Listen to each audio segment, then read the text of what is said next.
Mesa de análisis con especialistas de RR Noticias. Bueno, cada 8 días nos ponemos a platicar sobre los grandes temas de la agenda pública. Ha hecho un anuncio sensacional la 4T, se evaporaron 13.5 millones de mexicanos de la pobreza. Pero, ¿qué tan reales son estos números? ¿Qué tanto deberíamos festejar? De eso platicamos hoy.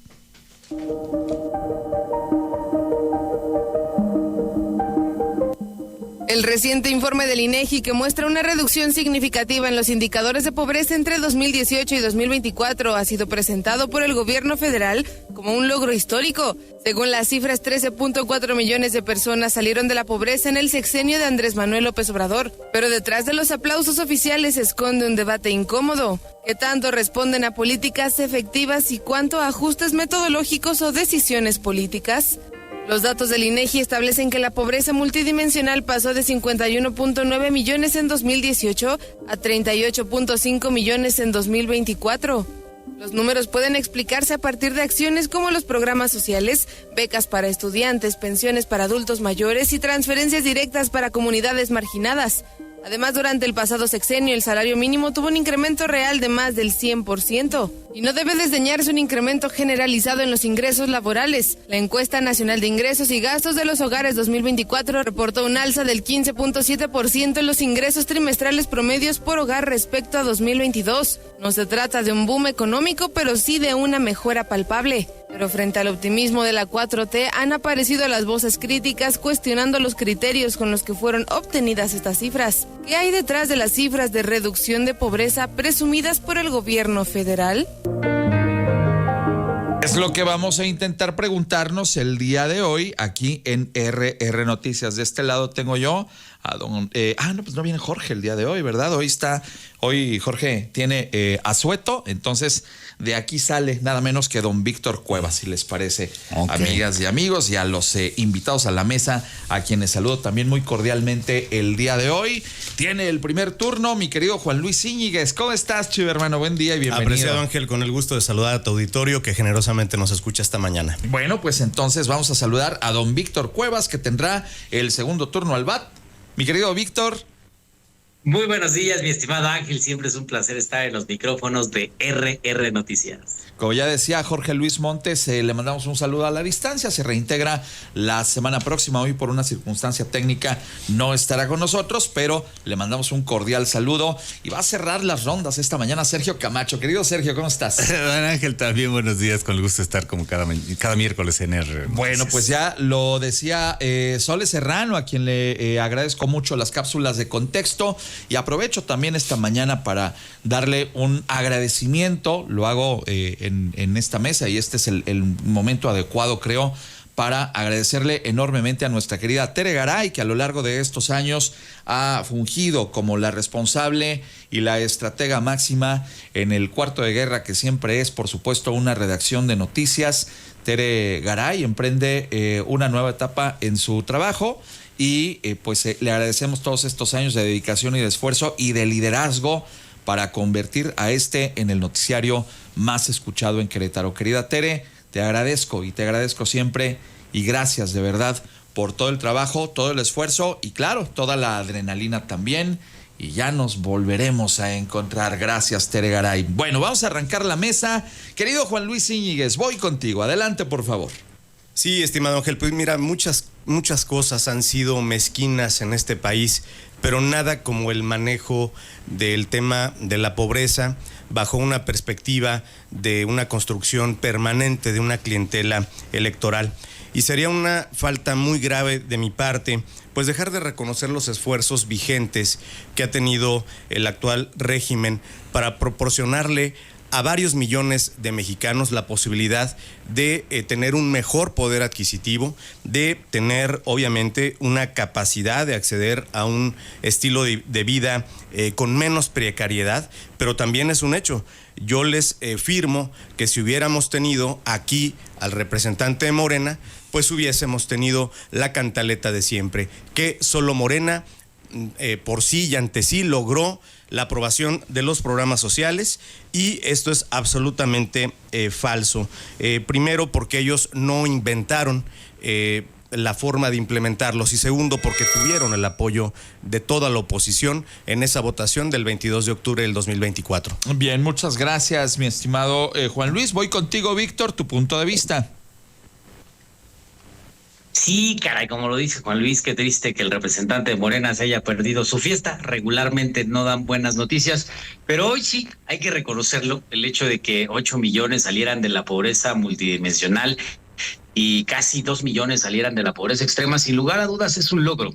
Un logro porque al final esto habla de una de las partes más sensibles del gobierno, que es la atención de los grupos y de las personas más vulnerables. Sin lugar a dudas, el hecho de que hoy el gobierno federal pueda celebrar esta salida de esos niveles de pobreza de tantas y tantas personas es algo que se les debe de reconocer.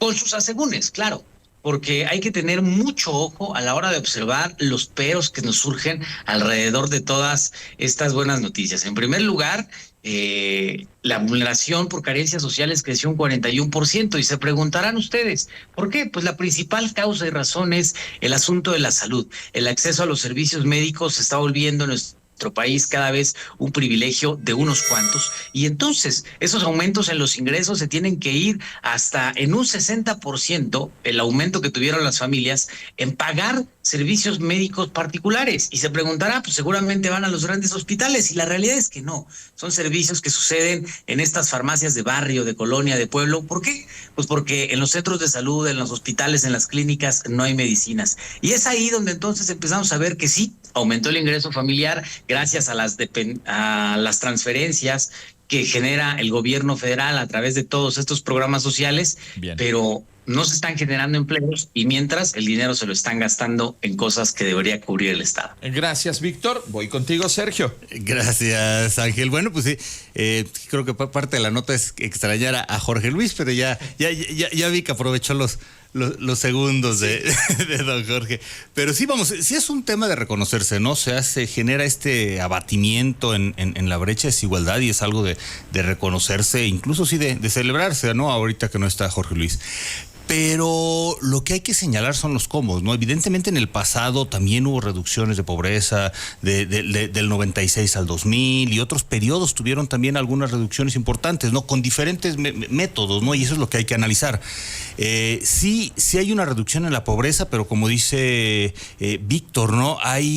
No mejoraron los servicios ni los derechos, ¿no? En algunos casos, como el tema del agua, que es un asunto que el Coneval lo medía diferente ahorita que el INEGI, y no necesariamente implica una mejora, lo que es evidente en los asuntos de los servicios de salud, donde hubo un fracaso de la cancelación del Seguro Popular, al INSABI, a la hora IMSS Bienestar. Entonces, bueno, sí se reconoce, pero hay que ver qué se hizo ahorita, qué se hizo en el pasado para que también se tuvieran éxitos, y qué se tiene que hacer para el futuro, porque creo que el reto más importante ahora es para la presidenta Claudia Sheinbaum. Bien, muchas gracias.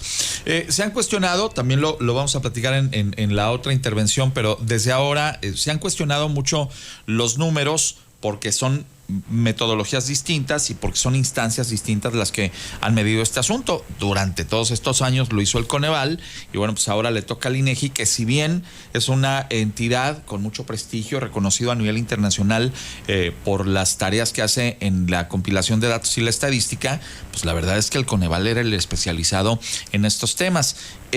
Sin embargo, sí nos queda claro que, y es lo que quisiera preguntarles en esta parte de la mesa. O sea, con todo y la medición que se haya hecho, sí debe reconocerse el esfuerzo por haber sacado a millones de mexicanos de la pobreza. ¿O tú qué piensas, mi querido Juan Luis? Sin duda, estimado Ángel. Mira, pero no solamente con los esfuerzos del presente, sino también del pasado. Okay. Y aquí lo decimos con toda claridad. Primera conclusión, bien por López Obrador, por esa reforma al artículo 4 y el 27 constitucional, que permitieron que muchos adultos mayores, por ejemplo, ya tengan una pensión, pues obviamente para tener una mejor calidad de vida, sin duda. Pero también ya quisiera yo escuchar a un morenista, el que sea, por reconocer los esfuerzos que hizo Vicente Fox para poder sacar a 8.6 millones de mexicanos en su sexenio. Es algo que también pues se equipara a los esfuerzos que ha hecho este régimen en ese sentido. Y sin lugar a dudas, ahí tenemos, lo decía muy bien Sergio, esta distorsión y este agandalle de la verdad, porque ahora Morena se vende como el gran reformador en ese sentido, pero pues lo que han hecho es debilitar el sistema para que esto funcione de una mejor manera. Y ahí tenemos obviamente la desaparición del Coneval, súper lamentable, que ahora traspasa sus tareas hacia el INEGI y tenemos a una instancia que es juez y parte, lo cual no debe de ser. Bien, muchas gracias, Juan Luis. Bueno, Víctor, creo que sí estamos de acuerdo que hubo una reducción de los índices de pobreza en el sexenio anterior. ¿A qué lo explicamos? Evidentemente los programas sociales, pero también, como decía Sole, el tema del aumento en el salario mínimo y el ingreso por familia. ¿Dónde encuentras tú estos factores de disminución de pobreza? Efectivamente, mi estimado Ángel, si lo analizamos, la reducción de la pobreza es un asunto que ha venido trabajando el gobierno federal a partir sobre todo de sus programas sociales. Eso es de reconocerse. Y resulta peculiar que estos 8 millones hayan salido de la pobreza y lo celebren tanto, porque al final, cuando vamos a ver precisamente los números, podemos darnos cuenta de que sí es una realidad, sí es algo positivo, pero detrás hay una trampa que podría convertirse en una herencia bastante peligrosa ahora para la presidenta Claudia Sheinbaum y en un futuro para las siguientes administraciones.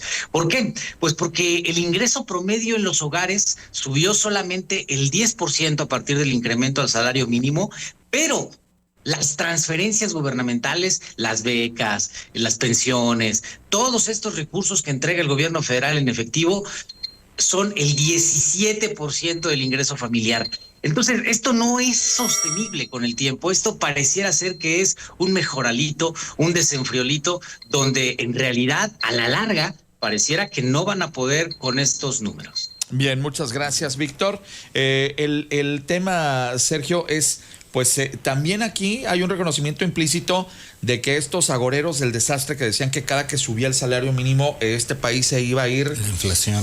La inflación y quién sabe cuántas cosas iban a pasar. Casi veía yo a las trompetas del apocalipsis. Pero pues a final de cuentas no sucedió y sí sirvió para que millones de personas pudieran salir de una pobreza, yo diría hasta endémica, ¿no?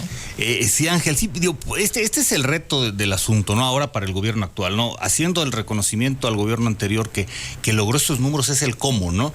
Y ves precisamente cómo eliminar estos asuntos dogmáticos, ¿no? En su momento, ahorita que mencionabas el tema del salario mínimo, bueno, pues los tecnócratas de aquel entonces decían que era imposible hacer la modificación. El sexenio anterior se hace esta modificación, como también la ley de los anti-outsourcing y otras cosas que impactaron también en el ingreso y en el tema del empleo. Y bueno, pues evidentemente los apoyos sociales, ¿no? Que precisamente ahí a lo que me refiero es revisar qué se hizo en el pasado como acierto, qué se hizo como negativo, porque si bien en el pasado se sacó de la pobreza, fue cuando se generó este México maquilador, donde eso también generó una enorme brecha o amplió la brecha de desigualdad, ¿no? Entonces, es buscar las estrategias, no se puede ser ni totalmente de izquierda ni totalmente de derecha, ¿no? Hay que buscar los puntos medios y qué estrategias funcionan, ¿no? Porque si bien se sacaron estos 13.4 millones de pobres de la pobreza, hay un estancamiento económico, ¿no? Y no hay un crecimiento. Entonces, sí se sale de la pobreza, pero se mantiene el estancamiento, lo cual, como lo han comentado mis compañeros, pone muy en duda la sostenibilidad de este modelo para el futuro. E insisto, es el reto para la presidenta, porque ya no tiene ni la opción del salario mínimo, ni otras herramientas que pudo haber utilizado. Bien, muchas gracias, Sergio. Son ahora las 7:52. Esta es la mesa de análisis político de RR Noticias y hoy hablamos de las cifras que ha manejado el gobierno federal en el sentido de que en el sexenio pasado se redujeron en 13.4 millones de personas que salieron del umbral de la pobreza. Pero ¿qué hay detrás de estas cifras?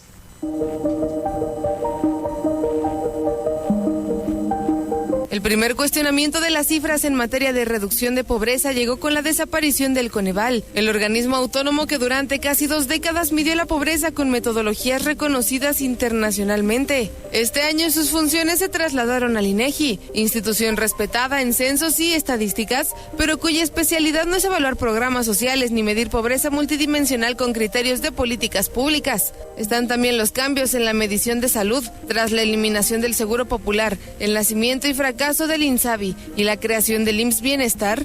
El cuestionario de la Encuesta Nacional de Ingresos y Gastos de los Hogares se modificó, creando una aparente mejoría en cobertura de salud que no coincide con la experiencia de millones de mexicanos que hacen filas en hospitales sin medicamentos. Además, que exista un descenso en la pobreza por ingresos no significa que todo esté resuelto. Más de 44 millones de personas carecen de acceso a la salud, 24 millones arrastran rezago educativo y millones más carecen de vivienda digna o seguridad social.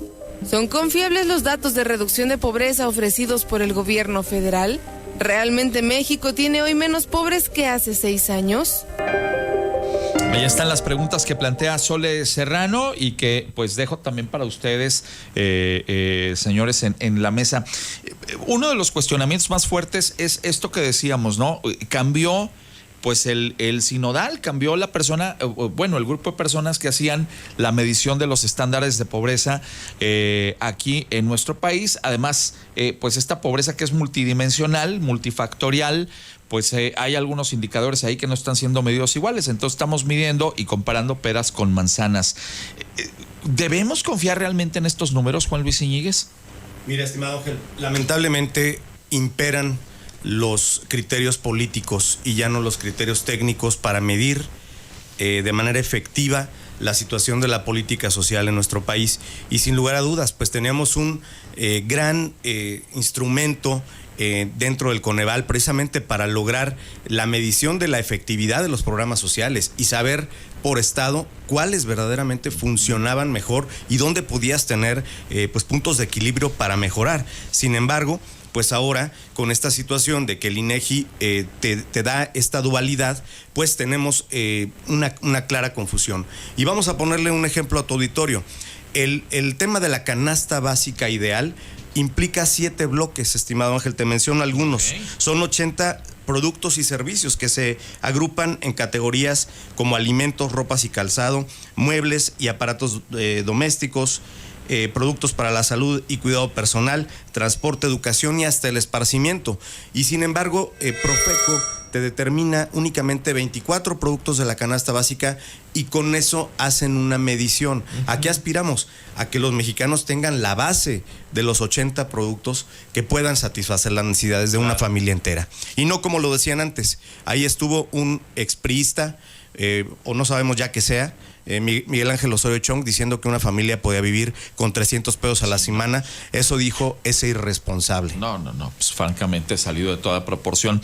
Ahora, otro asunto también interesante, pues creo que no es nada más la regaladera de dinero, sino me parece también un esfuerzo que se hacía muy interesante, era el famoso programa Oportunidades, donde se le entregaban recursos por familia, pero obviamente a cambio de ciertas condiciones, que acudieran a sus consultas médicas, que los niños permanecieran en la escuela, etcétera, etcétera, y eso pues desapareció, se evaporó y ahora pues, se le entrega a la gente dinero a cambio de absolutamente nada y con eso pues no se garantiza un crecimiento en sus calidades de vida. ¿O tú qué piensas, Víctor?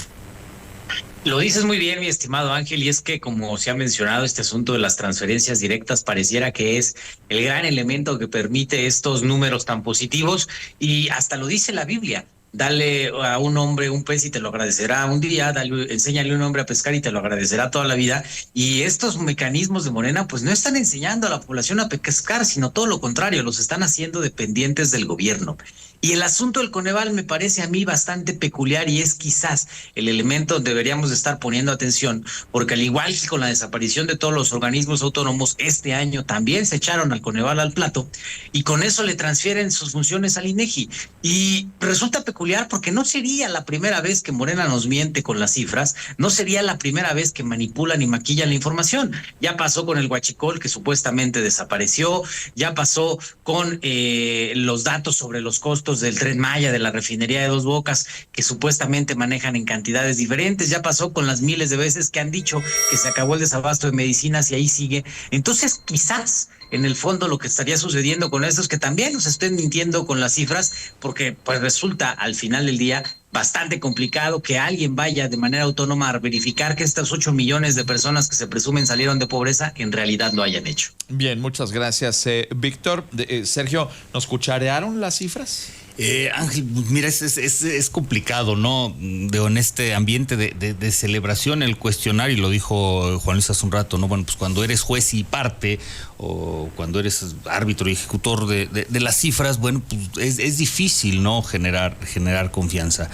Pero de alguna manera sí, o sea, sí debe haber algo de razón en ello, insisto, ¿no? Las mejoras al salario mínimo, el asunto de los outsourcing, los propios apoyos sociales y otras de las acciones que se han venido haciendo, definitivamente sí tuvieron que haber tenido algún impacto, ¿no? Definitivamente el estancamiento económico que comentaba hace un momento, bueno, pues es el principal reto ahora de la presidenta, ¿no? Al no poder recurrir a otras herramientas, porque no sabemos el modelo de sostenibilidad de los apoyos sociales, si ya eliminaron fideicomisos, si han hecho enormes recortes en muchos rubros de gasto público, incluyendo la educación, la salud, que ha estado tan comentado ahorita en la mesa, la seguridad y otros.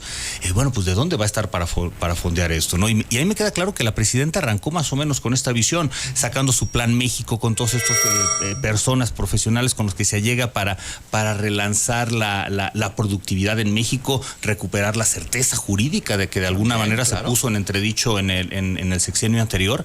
Entonces tenía muy clara esa visión de cómo relanzar México, aprovechar el nearshoring y esas cosas.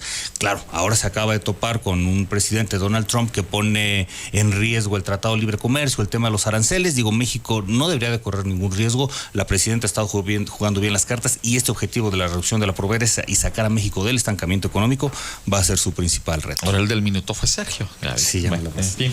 Amigas y amigos, bien interesante este tema, por supuesto, y además otra que me parece que no hemos tanto entrado ahí y que me parece sensacional. Uno de los grandes logros del sexenio anterior fue esta reforma al sistema de pensiones que convenció a los empresarios también de aportar más al fondo de retiro de los trabajadores, el gobierno también aportando, y fue algo realmente silencioso que realizó Luisa María Alcalde en su momento cuando fue titular del área de trabajo, y creo que les garantiza pues un poquito más de respiro a quienes van a gozar de una pensión en su momento.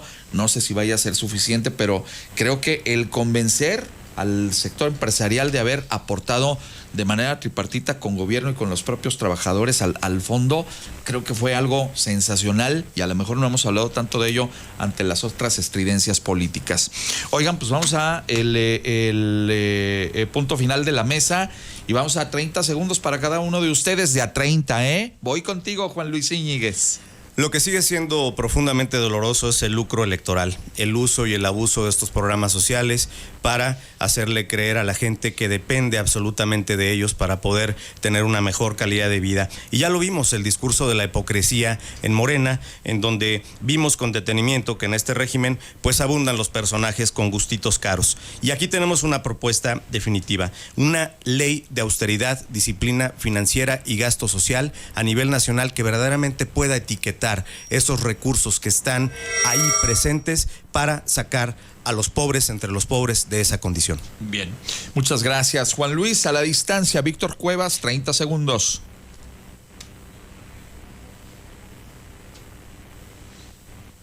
Voy a ir con Víctor en un instante, por supuesto. Es que ahí se reinició el enlace. Ya lo tengo por ahí. Adelante, querido Víctor Cuevas.